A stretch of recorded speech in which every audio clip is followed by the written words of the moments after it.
3. Okay.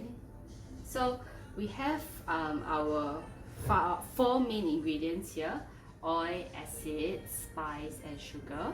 Actually, in place of sugar, you can use honey, or you can use maltose, which I have in my kitchen, but today I'm just going to use sugar. Don't put too much sugar, because when you are pan frying it or roasting it, it can cause it to brown very easily. So just put a little bit will do. And then salt is of course just for a bit of taste. So salt, it goes together with oregano. And let's start. The amount of oil to use, it depends on like how much chicken you have. So for example, I have here with me like 4 small pieces of chicken for chicken chop marination. So I will use maybe just 1 tablespoon for 2 pieces. So I have 4, so that will be 2 tablespoons. The reason being because chicken by itself is quite oily, so you don't want to make it even more oily. So that's why I just don't put too much. This is just, the oil is there to make the ingredients blend well. Okay, so that's 1 tablespoon. 2 tablespoons. Okay, acid. Acid. By right, like the portion is also around the same amount as the oil, but it's kind of hard to control how much comes out of this bottle. So I tend to put too much, and anyway, because I like the fact that it breaks down the meat until it's really tender. So I tend to put a lot more acid than is required. And yeah, so like just pour an obscene amount. You can also put Chinese wine, like that's for the sugary taste actually. Yeah, so that's sugar, salt, just like sprinkle a little will do. And then we have, sorry, let's go with oregano first. Oregano here. Oregano, I would recommend you to put around the same amount as the sugar and, sorry, not sugar, the oil and the acid. But if you want to put an obscene amount, which I did the previous time because I accidentally poured too much of it, that's also fine. Oh, okay, this is how the obscene amount happens usually, so it's too bad. Okay, it's okay, I have so much oregano here, I don't even know how to finish it. Okay, and then I'll leave the spoon here so we can get like a tablespoon. It says sugar here, so I'm just gonna put 1 teaspoon for like this much of meat. Yeah. Okay, so like that, we will start marinating it. And like, oh my god, there's not much space to marinate actually, but it's okay since like the drizzle is all about, right?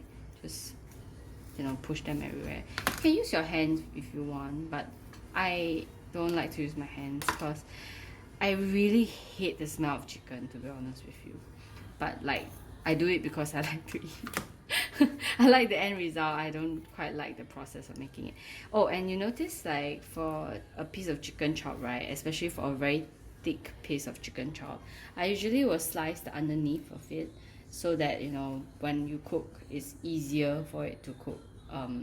It's faster, and also it will cook more evenly. Like, don't cut all the way so that like the skin is intact. Ooh, let me show you this. So the top looks like it's still intact like that, but actually at the bottom it's already like open up.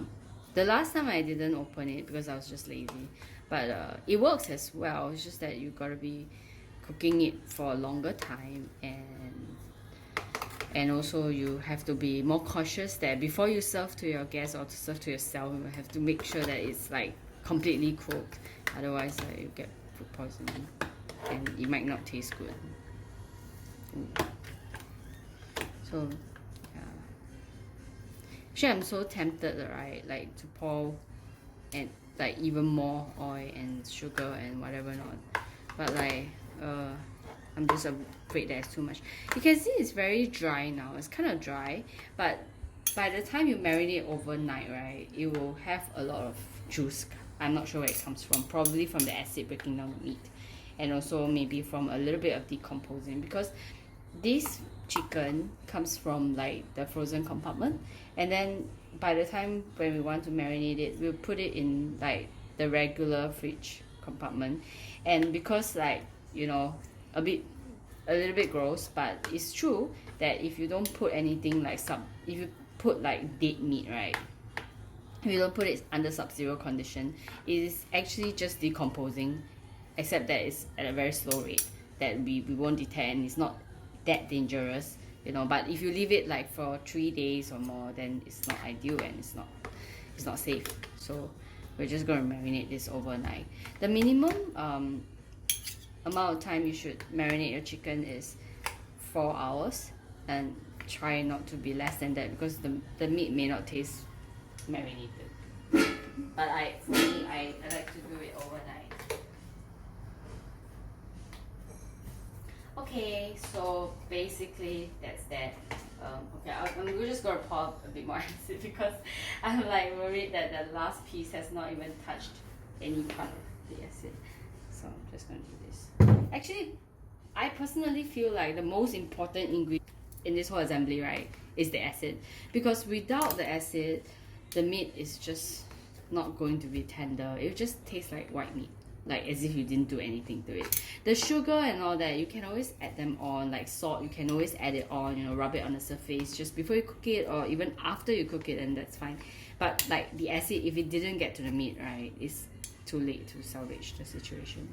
The oil is also not so much of a concern, because oil, you know, the chicken fat is everywhere hidden in the meat itself. So, you know, as it is breaking down, the oil from the chicken will come out naturally by itself.